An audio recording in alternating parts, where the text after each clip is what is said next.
19세기 초 영국에서는 산업혁명으로 공업도시가 성장하여 인구운동이 활발해지며 농촌의 인구는 줄어들고 도시의 인구가 급격히 증가하였습니다. 그런데 당시 선거구 제도가 재조정되지 않아 인구가 증가한 신흥산업 도시의 의석이 추가 배정되지 않았고, 여전히 인구가 적은 농촌에서 많은 의원이 선출되거나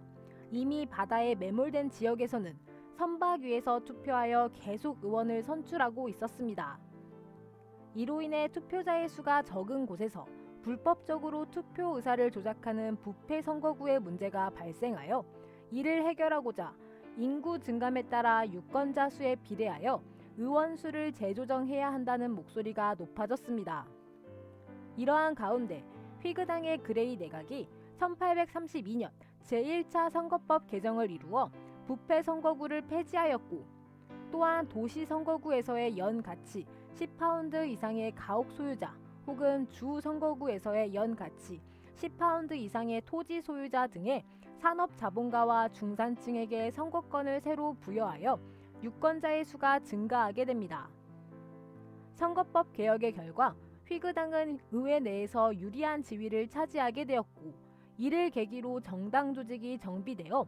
휘그당이 새롭게 선거권을 얻은 도시의 신흥상공업자 세력을 흡수하여 자유당을 형성하였으며, 토리당은 지주와 농민층을 흡수하여 보수당을 이루면서 자유와 보수라는 영국의 양대 정당 정치의 기초가 성립되었습니다. 하지만 이때 많은 노동자들은 선거권을 부여받지 못하였기 때문에 이러한 정치 상황이 불합리하다고 생각하였고, 1838년 자신들의 요구사항을 담은 인민헌장을 작성하여 21세 이상의 모든 남성에 대해 보통 선거권을 보장할 것, 유권자 보호를 위해 무기명 비밀투표를 실시할 것, 하원 의원의 재산 자격 제한을 철폐할 것, 하원 의원에게 세비를 지급할 것, 인구 비례에 의한 평등한 선거구제를 설정할 것, 의원 선출을 위해 매년 선거를 실시할 것과 같은 6개 조항의 요구사항을 발표하였습니다. 그들은 이 헌장을 실현시키기 위해 1839년 국민청원 서명운동을 통해 약 125만 명의 서명을 받아 의회에 헌장 청원서를 제출하였으나 의회는 이를 거부하고 지도자들을 체포하였습니다. 1840년 지도자들이 추록한 이후 전국 차티스트 협회를 조직하여 각지에서 집회와 행진을 진행하고 서명운동을 실시하며 차티스트 운동을 전개해 나갔습니다.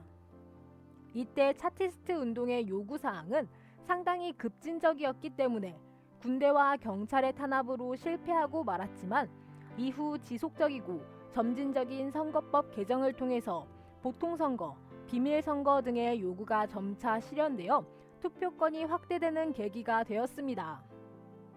그리하여 1867년 제2차 선거법 개정을 통하여 도시의 임금 노동자와 소시민들이 선거권을 부여받아 유권자의 수가 2배 가까이 증가하였으며, 1884년 제3차 선거법 개정이 이루어져 농업 및 광산 노동자들이 참정권을 부여받고 비밀투표 제도가 확립되었으며,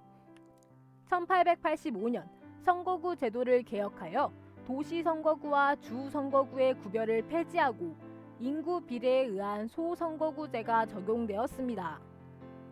1918년에는 제4차 선거법 개정을 통해 만 21세 이상의 남성에게는 보통 선거권이, 만 30세 이상의 여성에게는 제한 선거권이 부여되었고, 1928년에는 제5차 선거법 개정을 이루어 만 21세 이상의 남성과 여성 모두에게 완전한 보통 선거권이 보장되었으며, 1969년 6차 선거법 개정으로 투표 가능 연령이 낮추어져 만 18세 이상의 남녀에 의한 보통 선거 제도가 확립되었습니다.